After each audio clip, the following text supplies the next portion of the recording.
પિતા, પુત્ર અને પવિત્ર આત્માને નામે આમીન. મે મહિનાની ભક્તિ 20મો દિવસ. આધ્યાત્મિક પુષ્પરૂપે આજનું નિવેદન. માતા મરિયમનું મેડલ અથવા ચંદ્રક પહેરી રાખવું અને અવારનવાર તેનો સ્પર્શ કરીને બોલવું, હે મારી માળી, મારું દિલ હું કાયમને માટે તને સમર્પું છું.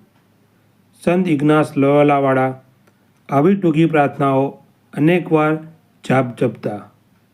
દિવસમાં કેટલીય વાર માતા મરિયમ તેમના ઉપર પ્રસન્ન થયા. 20 વખત તેમને દર્શન દીધા. સંતે લખેલી આધ્યાત્મિક કસરતોની ચોપડી માતાજીની પ્રેરણાથી લખાયેલી એમ કહેવાય છે. આમીન.